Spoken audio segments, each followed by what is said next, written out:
two special guests with us. Agata Rzędowska, journalist related with EV world, with automotive world, EV owner, EV user, EV traveler, also woman engaged in multiple projects in Scandinavia and entire Europe. Hello, Agata. Hello. Robert Schneider. Robert is strongly engaged with public transportation development since more than 10 years right now, mainly in the area of Sweden, of Scandinavia. He is also an EV user, EV owner, EV traveler. But what is also quite important is the fact that Robert was born and raised in Sweden. So actually he is a living witness of EV transformation in Scandinavia and in Europe. Hello, Robert. Good to have you here with us. Hello. Before I believe we will jump into the main subject, which is an urban logistic electrification, I would like to ask you a little bit more personal questions. So I'm really curious about your history related with EV, Agata. Can you share some bits and pieces about it? Yes. At the beginning, I have to say that I'm not EV owner, that we are not to buy the car yet. And I believe that the last one was the last one at all. So because I live in a very big city, which is Warsaw, we have very good public transportation and also car sharing and other different possibilities to move. So even electric cars are not good enough if you travel as little as we do. Yes. But I'm related with automotive industry because my father was a car mechanic. For many years, that was the main topic for us. The reason to argue and to be more close to each other sometimes. And then when I was adult, I started working with non-governmental projects connected with transportation. And after that, Polish market was developing. First electric buses were on the market and on the trucks, on the roads in Polish cities. And there were basically no one in the media area to write about it. And I was just asked, can I write some articles about it? And that started my, let's say, career in media. And it's almost 10 years now. And it's very exciting because not only buses, as you know, are on the top now. Yeah. So in Polish field, you are a kind of pioneers in terms of EV journalist. We can call it that way. I feel so, yes. You can see my gray hair. Thank you very much for that. Robert, I need to ask the same question to you. What's your story with EVs? Well, I've been working, as you said, for about 10 years in public transportation, and one of the primary or startup fields for electrification was public transportation and buses in this case. So really early on, there were starting up projects for trying to electrify city traffic, urban traffic. And that was very, very interesting. Almost every tender in Sweden today concerning city, but also actually regional traffic is turning into electric buses. Mm-hmm. So there are multiple reasons for it, but that is my experience. I was starting up to work with these tenders and operational issues concerning, for example, electric buses. Okay. So I also have an electric car today, and enjoying both the positive and negatives with that as we start to expand the network. But it's really interesting. And I think there is no going back, if you know what I mean. And this is what we will do in the future. So whether we like combustion engines or not, this is the future. So This is the future. Do you remember the first electric bus that was somehow handled by you? Because whenever you have joined the public transportation sector, I believe the EBV buses were already present in Scandinavia, right? Or they became a kind of new things in that particular moment? They became a new thing, you know. In the beginning of this development, of charging solutions were the main main way of trying to handle the infrastructure, because of battery sizes and everything. The LCC and the TCO needed to be kind of in line.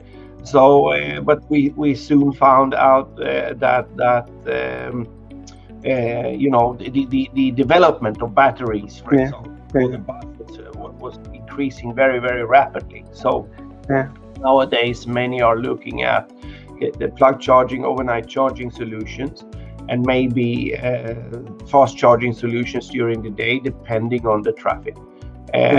But that is also plug-in in this case, and not so much of charging solutions. But that was, beginning in the later part of my public transportation area, to be honest. Yeah, thank you very much for sharing those stories, because I believe then they can be somehow a kind of motivation or maybe inspiration for those who are still somehow an EV skeptics, or maybe they are not convinced. So this is the reason why I really enjoy hearing that kind of story. So thank you very much for sharing them with us.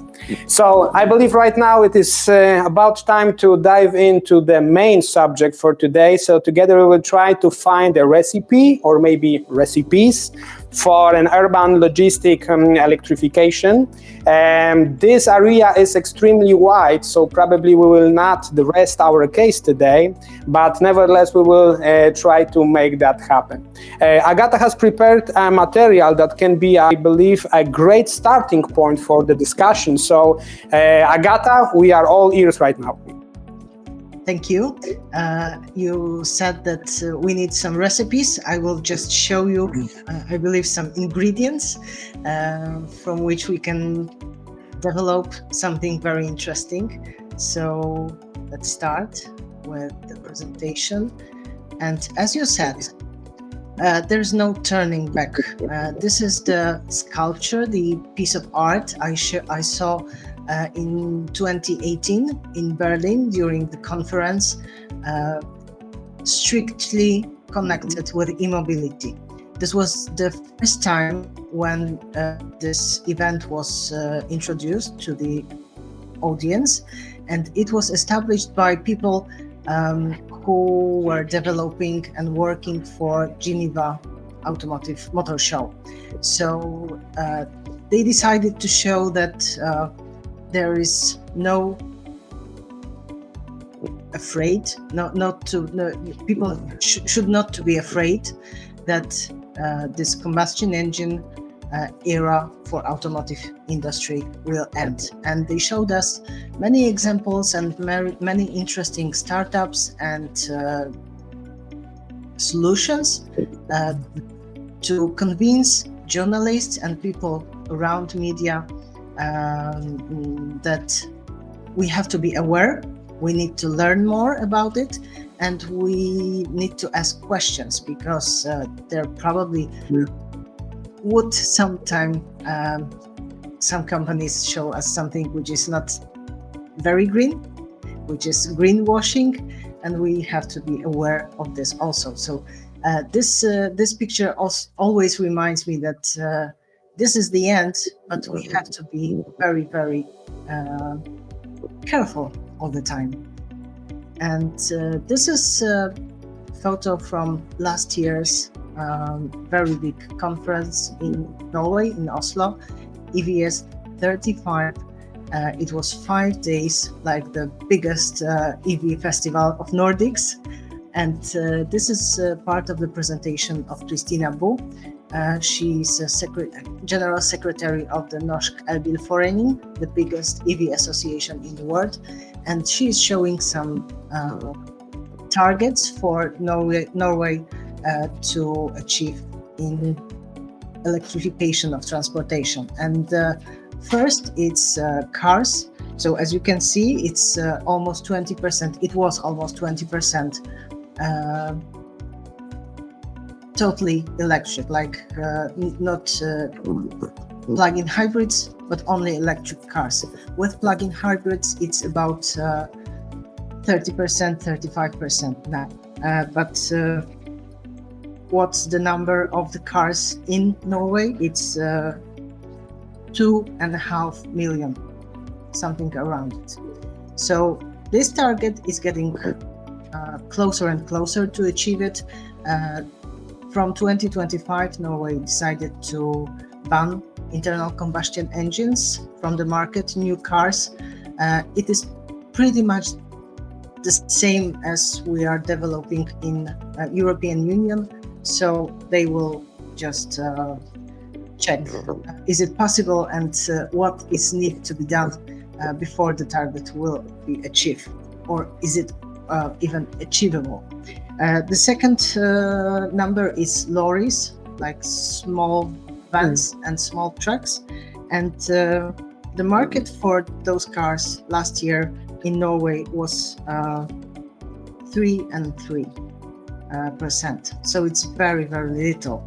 And all those cars on the roads already registered with internal combustion engines, it's 500,000. So not so close to achieving the target. Then we have buses, and in buses there is 3.7%, and there are 70,000 buses already registered in whole Norway. And then trucks, the big trucks, it's less than 1%. So this is the internal combustion engine trucks already registered in Norway, there was around 80,000 cars.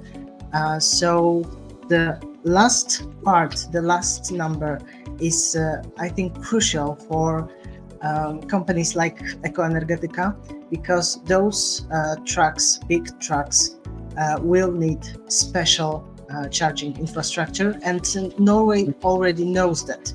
And there is a huge dialogue and many stakeholders involved in this dialogue to find the best solutions, to find ways of funding for those chargers for electric trucks. And as you mentioned, I spent last year 2 months in Oslo working with Norsk Elbilforening. It was connected with this EVS 35, and I knew, because I was there for many times before, that there are very interesting places to visit, EV places, like the one here on the photo. And I was thinking like, okay, so I will probably spend 1 or 2 days and just move around the city and make some photos.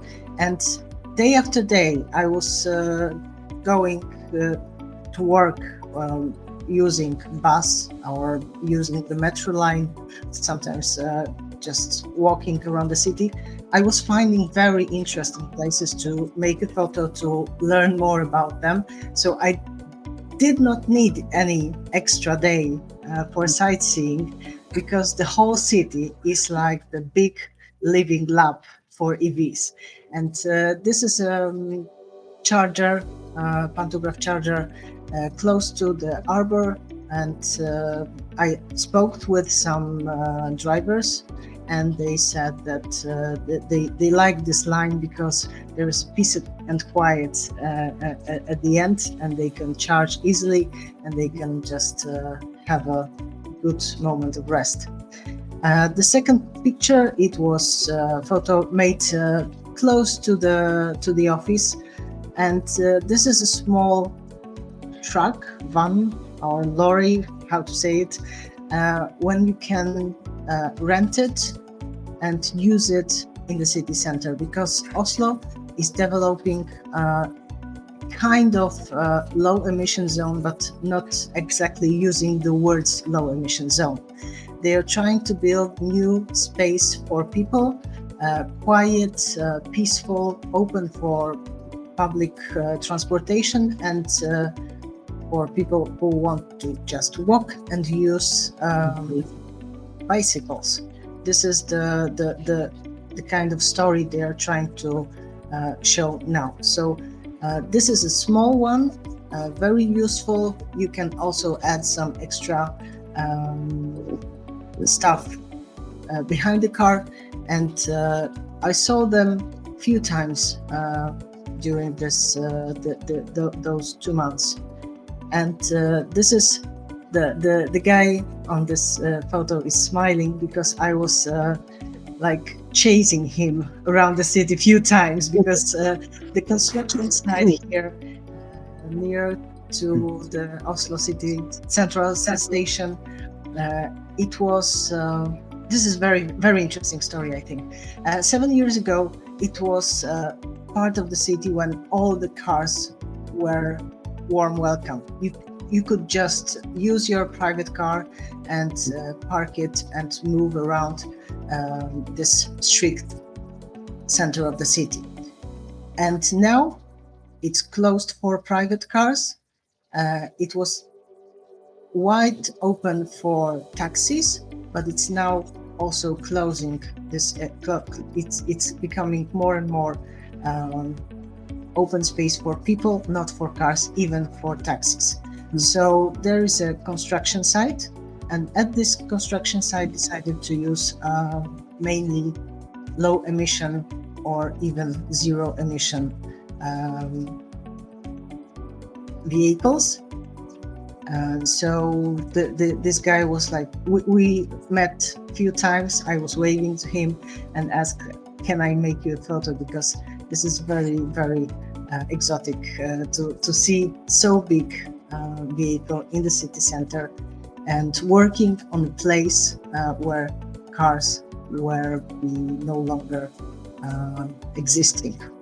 So this is a place I really like to visit and walk around, because this story is so close to me and so close to those mega trends we are talking about.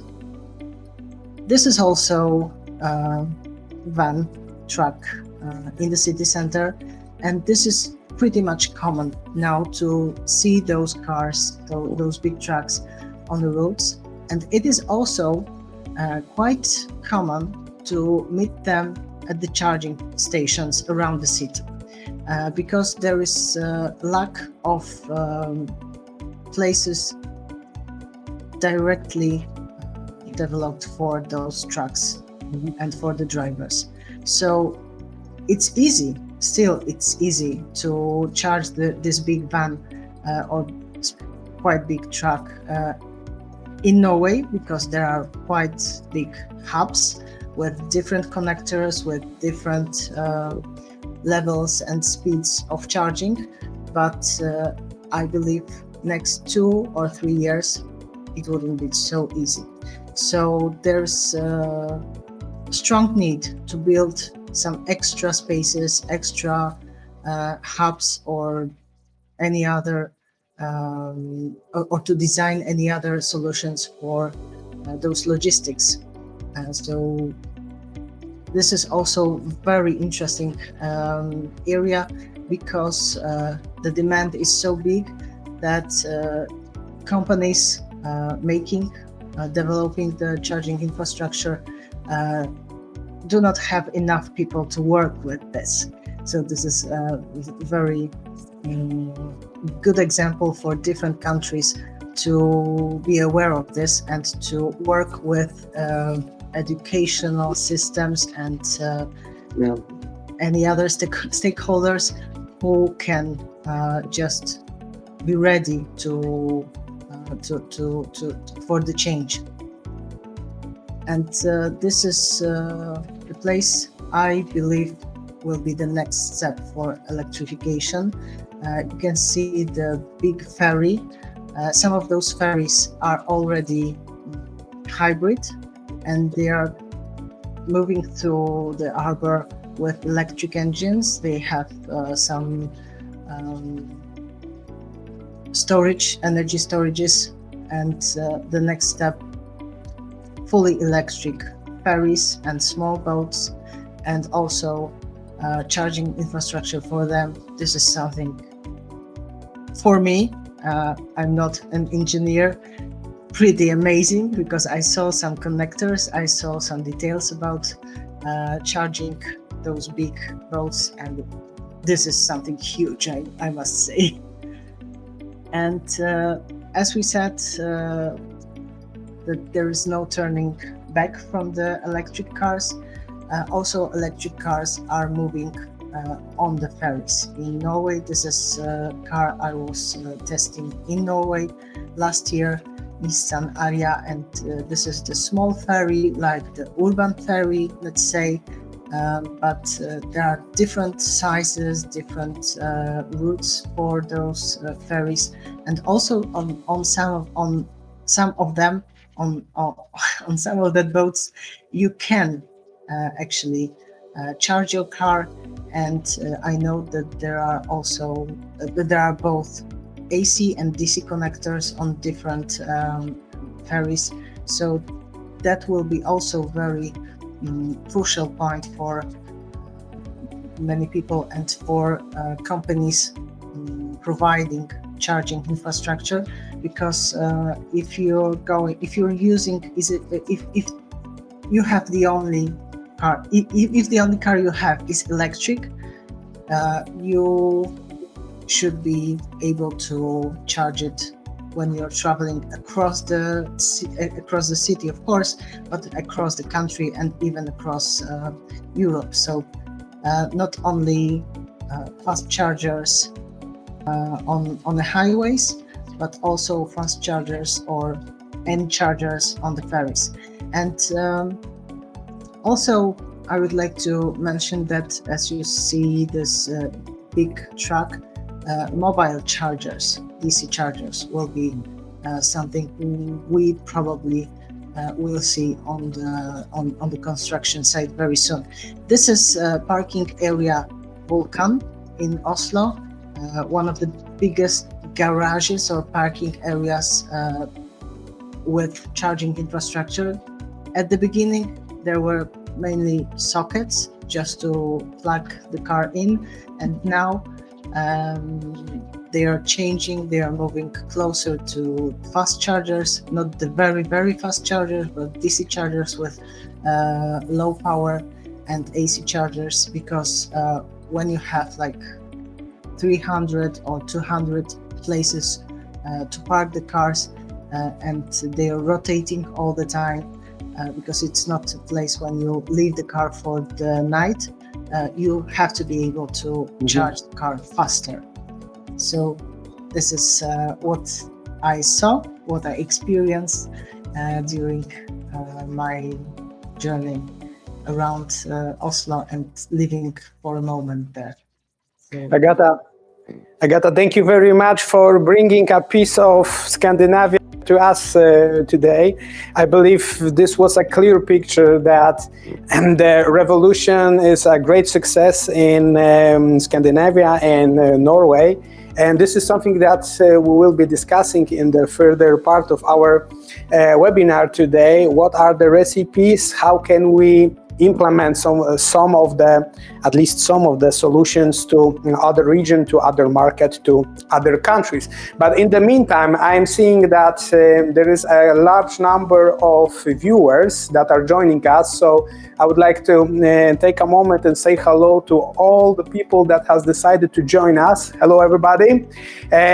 Please be also an active participant for this discussion. As you can see, you've got a chat. Probably we will not be in position to answer all those questions during the webinar, but we will write them all down and we will try to answer on them after the show.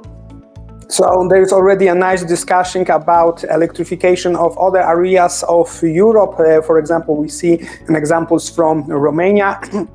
From our side, we can also say that we are seeing that Romania is a really huge market with an extremely huge potential for EV development.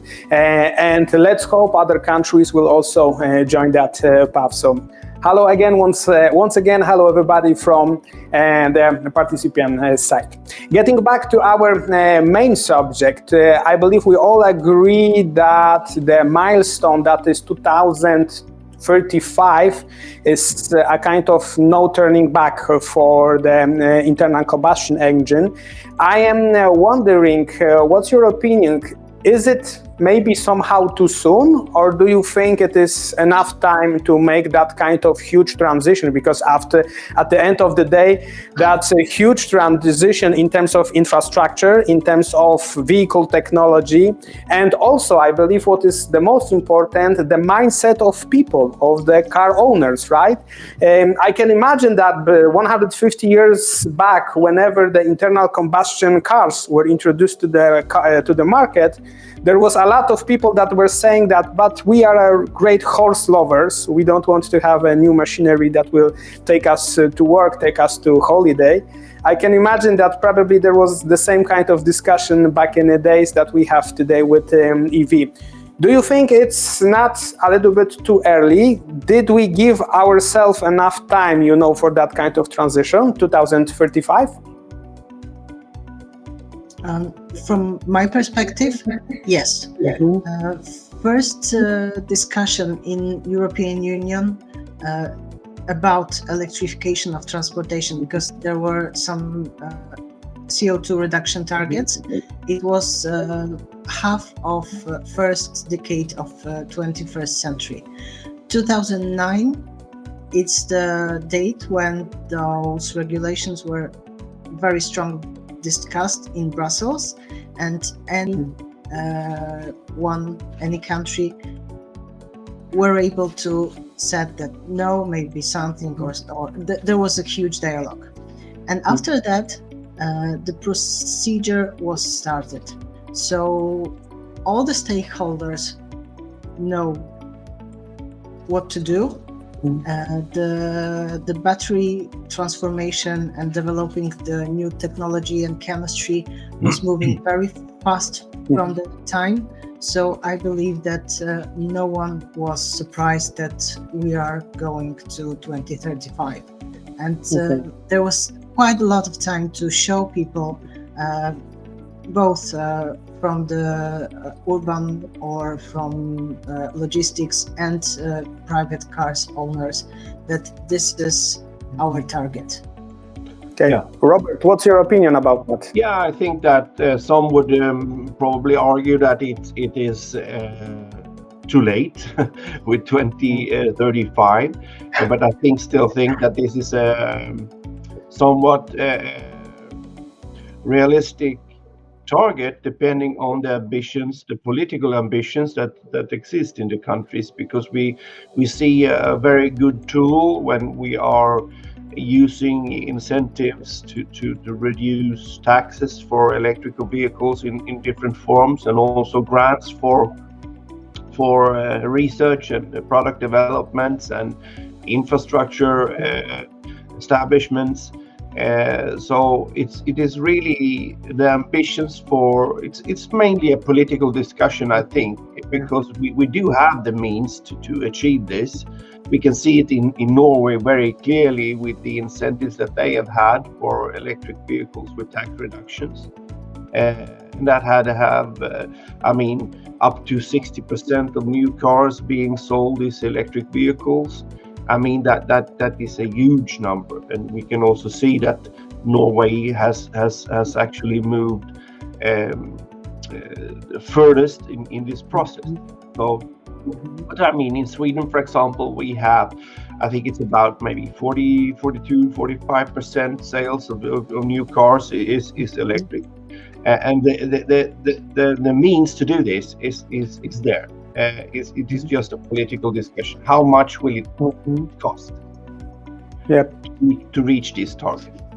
Yeah, right now there is a big discussion that whenever the EVs will be somehow more popular, the prices will drop down. But to be honest, right now we are seeing a little bit, I believe, opposite direction, that the internal combustion engines cars are a little bit going up in terms of prices, so they are getting closer to the EVs. So I believe it is really possible that sooner or later, whenever the electric vehicles will drop down with the prices, and of course the internal combustion engine cars will a little bit raised, there will be a point that they will meet. But I believe there is a lot of nice initiatives. For example, the company Volkswagen, they announced that they are releasing on the market the car with the retail price around 25,000 euros. So this is a kind of reasonable price for the new vehicles, and of course it will be fully electric.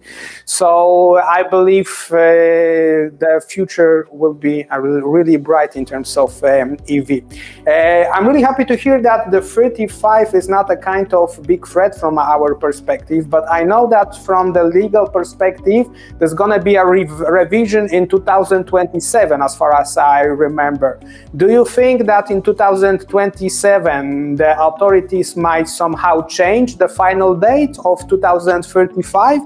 Do you think that it might be a little bit accelerated, postponed, or maybe sustained? What's your opinion about that? Maybe we will start from Robert. Well, that's a difficult question. It depends on how to be honest, how the political climate looks like and what the economies. If we have an inflation that is high and everything, how should we spend our money? I mean, this is the normal type of political discussions that we're having every day. But we need to remind ourselves about the bigger picture and the CO2 reductions that we need to get in place. And if we have committed to the worldwide targets about CO2, we need to do our part, of course. So it's a very hard question to answer, but I think that one of the obstacles we are facing is the lack of capacity in the electrical grids in our countries, because this is not something that has been foreseen. So we have a legislation period in Sweden for about 14 years to establish an expansion of the grid, for example. That needs to be reduced significantly to reach our target. So it's a lot of complex measures that needs to be done to achieve our goals, and this needs to be coordinated. I mean, when we sell more electric cars, there will be more cars per charging point. This will mean if the availability of power is not there, that there will be raised public opinion regarding this, and this will put pressure on the politicians to invest and help in the charging network expansion. So it will be very interesting to see how we actually tackle this in the future. That's the best answer I have right now. You're muted. Sorry.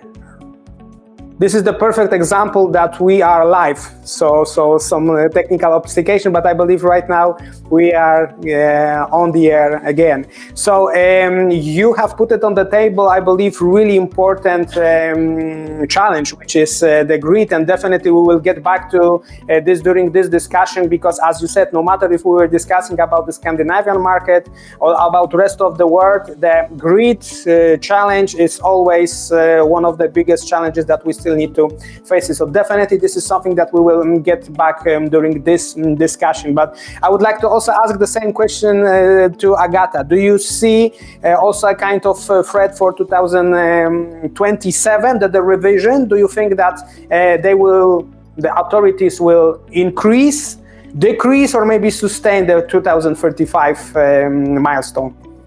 Even if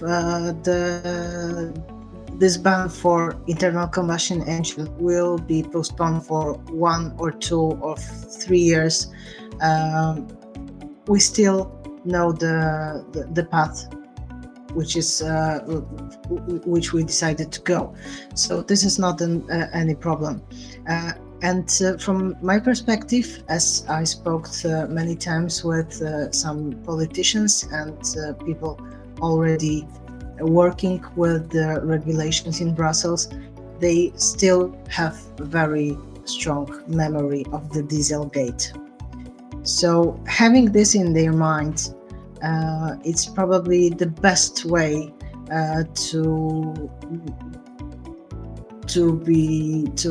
not to be very nice for people lobbying the e-fuels, so those synthetic fuels, because there's always a threat that something might go wrong, because we saw it in 2014 when the Dieselgate was announced, that those practices were developed for pretty much the whole car industry. So we have to be aware that any kind of internal combustion engine is something which can provide some not good practices. Yeah, but I mean, Agatha, we do see some very strong commitments from the manufacturers and on all fronts, to be honest, that they are changing their own portfolio to electric vehicles, and that is for us a very positive sign. But I really do see that the industry itself will be able to produce what the market wants. To be honest, and I think that the infrastructure of grid capacity will be the next big thing, because now when we see these initiatives that are being taken with, for example, Milens and Gito, and in Sweden, Europe, Norway, and so on, and Denmark also, very large initiatives on for example, e-truck side. They will be demanding a very, very heavy or big, large amounts of power to be able to operate these facilities. We have the demands for increased capacity, like the MCS, as the megawatt charging solution, that will put a strain on the grid. So I think that will be. I know that, for example, Svenska Kraftnät in Sweden are working very hard on trying to make plans and adjustments and reduce the administrative period for actually performing or making these grid developments. That will be definitely. I think that the actors on the market on the OEM side is quicker than the legislative side. Be probably an obstacle is what I believe in the future. I mean, for now, when I buy an EV, I can relatively easily find a charging point, to be honest. There is not so many. I mean, there are a charging point, but maybe in Poland, for example, there is one charger with 2 outlets. Yes. In the future, when we increase the sales in Poland for electric vehicles, there will be 3, 4, 5 cars waiting for that, and that will not be acceptable. Yeah. So that's why all the incentives and will have to be coordinated with the actual possibility of deliver charging. But let's see, if that is a very, very difficult job, I think, right now, to do that, to coordinate every effort to sustain the happiness of the people using the charging infrastructure. So that will be a very, very tough job in the future. Yes. I believe this was a really, really interesting topic, because there is always a question: what was the first thing? Was it an egg or was it the chicken? What was the first? And the question is, how shall we stimulate the EV development?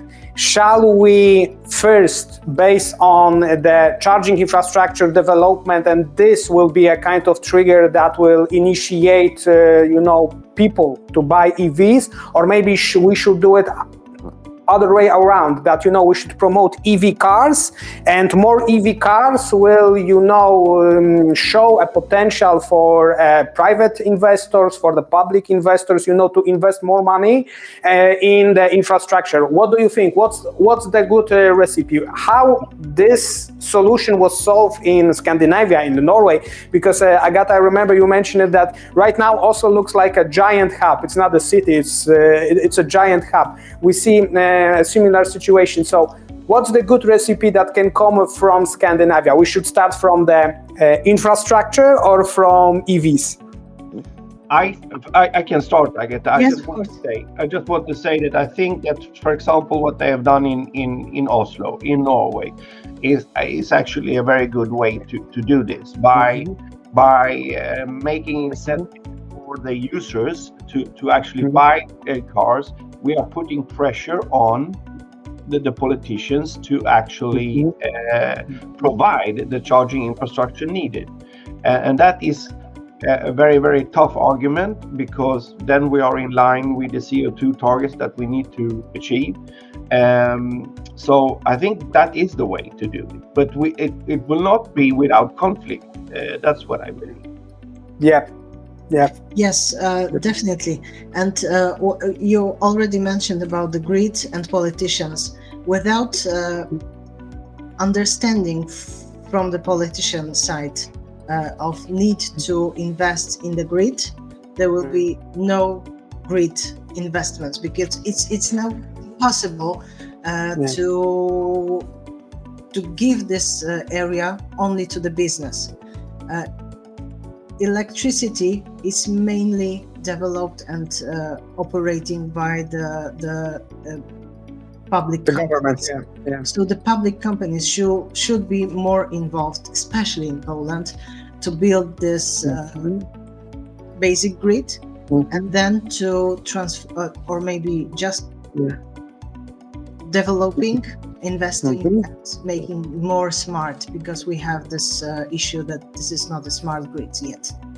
Okay, so assuming that right now we will focus on the charging hubs development, how government can stimulate that kind of development? Should that be also somehow controlled and owned by the government, the new charging hubs, or maybe government should create a perfect environment for private businesses to start investing in the charging hub? How it looks like, what's the recipe in Scandinavia, in Sweden, in Norway for that? Well, we do see actually right now some incentives, meaning that we can see we will be able to get EU grants on establishing, for example, an infrastructure for e-trucks, and that is still a business case, because you see the large grid owners in Sweden, for example, actually investing in this in a long-term success. They want to sell their product, which is current, for example. And together with OEMs and so on, they want to provide the charging infrastructure needed.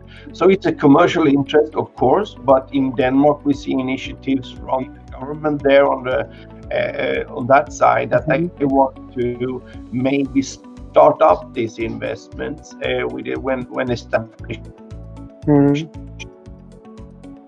in a very with 2 or 3 charge points with large capacity for e-trucks, and they know that they must maybe go in front of this investment and show it's possible. So I think it's a combination, but there are of course commercial interests in it, and that is a big motivator. And then the municipality, the government themselves can actually provide areas, cheaper, secure connection of power, and so on and so on. That will help. Agata, you mentioned that I'm always getting back in my memories the things that you said about Norway, that it became a hub. Please correct me if I'm wrong, but as far as I know, there was a lot of public investments in the chargings in Oslo. Is that correct, or maybe a private business invest in the charging stations in Oslo as well? It's both. It's like the grid. The investments for grid are at the side of the public industry, but also municipality is involved, and they also get have some fundings for develop charging infrastructure for business, and they have some incentives to help business build some chargers on the depots. So also municipality became a stakeholder, and I believe in Europe some of municipalities should think right now about developing wind or photovoltaics to have their own electricity for example, for the public transportation, to just be the owner of the power plants. Okay, getting back to the incentives program, you mentioned that there are a lot of incentives for charging points, but also for EVs. Can we give some examples of the scale of those incentives? This is a kind of subvention for, that covers the difference between internal combustion engine versus electric. Can we give several, examples of that kind of incentives? Yes, in Norway it was the exception from the VAT tax. So the politicians said that if you are able to buy a new car, you should be able to buy an electric car. So they decided to have this taxes for the owners, to be easier to buy electric car, which is still which price is still higher. So this 25% VAT tax was deleted, and now so you can imagine that people were like, okay, so we can buy a car which is very easy to operate, and and the cost of charging is very low, and it costs pretty much the same as most of internal combustion engines on the market, on the market. So what you choose? You choose something cheaper for you, which is electric. And now, since this year, this exception is not 25% VAT for all cars. It's when the car, the price of the car is higher than $500,000 crowns. There is part of the tax you have to pay. So from step to step, there will be less incentives and less subsidies and any other forms of support for electric cars, but the taxes for internal combustion engine cars will be higher and higher. Okay, the incentive was dedicated for private owners of the cars, or also they were dedicated for, businesses like people that are running a transportation company and so on? There were some differences. I'm not as deep dived in this regulation, but I know that both private and company cars were connected with those exceptions. Yes. With the program, Robert, how about in Sweden? How the situation of subventions looks in Sweden? Right now, not so good. we we actually had a very good incentive up to, I think, roughly 7,000 euros per car, regardless if you're a private or a company. But they actually, not so long ago, they took that incentive away. Okay. Of course, having an impact on sales for EV. Still, I think an increase of EV sales for new vehicles, but there's a lot also, and the double effect of that is the price. I mean, the price for electricity has been skyrocketing sometimes in the zones in Sweden that we have. And that is a part of the delivery system where the electricity is up in the north down to the south of Sweden, for example. That causes some problems, and also the total EU market has, of course, an impact on the prices, and Ukrainian war and so on. So there's a bit of complex factors that actually have an effect on sales. But the incentive has, if you ask today a car dealership, of course, they have seen the effect of these incentives being taken away. But hopefully we will see that in the future again, increased incentives to speed up the transfer from combustion engine to electric vehicle. Yeah, this is a really interesting subject, because checking the statistic of EV sales in Scandinavia, even after taking away the incentives, we can see that still people are buying EVs in there. So I believe incentives has initiated the process, but right now they are somehow no longer so necessary like they were in the very beginning.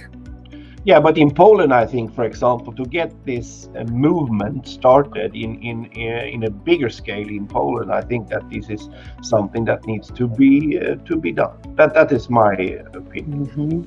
They already have some incentives. Yeah, they have. Yes, and still the electric car cell is around 3%. It's increasing, but it's increasing slowly. Not yes. Yeah, that's the problem. So getting back to the grid subject, because this is, I believe, one of the most important topic for us. You mentioned that even in Scandinavia, the market is facing also a kind of insufficiency in the electricity. Do we know what is the average time that the company, for example, needs to wait for an additional grid in Scandinavia? Because we know that in Poland this time is extremely low, and this is also one of the main issues that we are struggling these days, so the grid availability. And how about in Norway? What's the situation with grid availability, and what's the source of electricity in Norway these days? I assume it's not a coal. Source of the electricity in Norway is mainly from the hydropowers, and the hydropower is, of course, green electricity, but there are some problems with this, because last few years there was a drought, so lack of water. That means lack of pure electricity and cheap electricity. So this is something which you have to have in your mind today, moving forward to electrification in transportation, all the sector. So this is one thing, and it's easy to think about green cars when you have green electricity.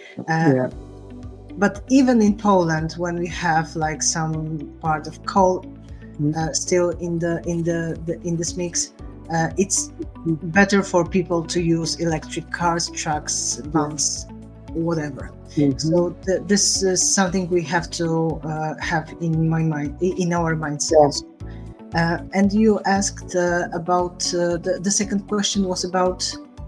I was interested what is the source of electricity, and to be honest, I would like to also ask a kind of tricky question, because Norway, for example, they are a great exporter of gas and oil, and right now whenever they are initiating and they are promoting a great change, will that somehow harm the economy? Because oil and gas is a great product for them, export product.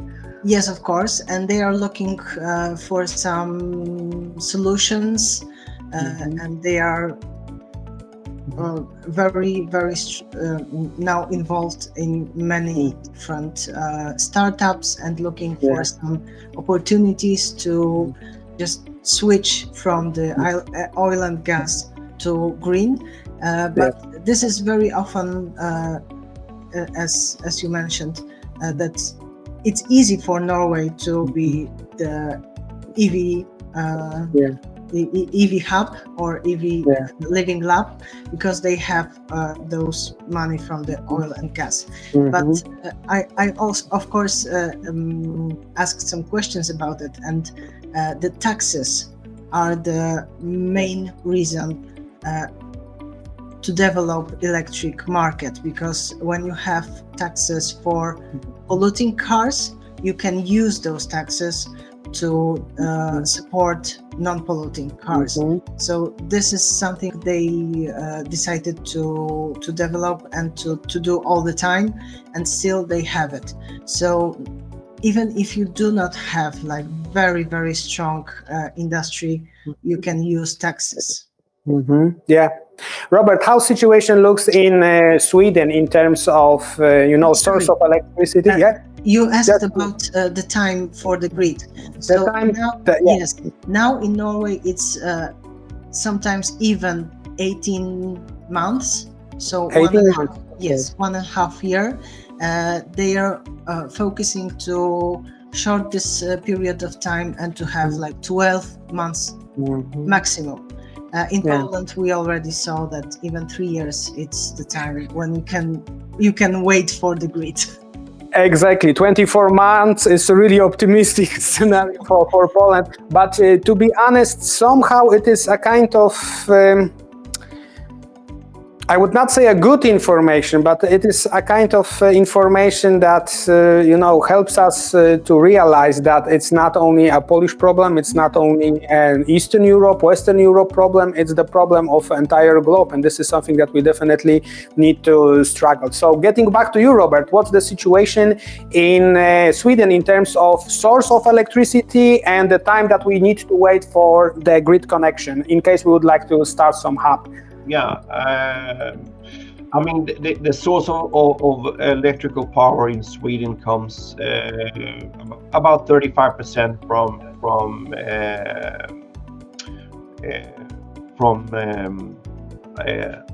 hydro plants, and about the same from nuclear power. Then we have additional, of course, sources like wind power and so on. And I don't know the exact figures of that, but the main providers is still hydropower and nuclear power. The extension of the grid to supply in a better way from north to south to secure the availability of the power is the thing that I was talking about. Have had some a lengthened period of administration up to originally 14 years. They are actually working very hard on to reduce that and secure the legislation so that they can provide an expansion of the grid much faster. And this, I believe, will 18 months on that part, maybe not, but we have the second part is when we have the ability to actually provide charging power in the different municipalities or regions of Sweden. We also have a legislative period on establishing those local grids, and that is not so long. This will be in Sweden a very, very interesting subject. I cannot tell you exactly how long period it is right now, but we still have in some areas available power, of course, and that there we are utilizing this, and we are expanding charge points and also redirecting a little bit, I think, the use of that power.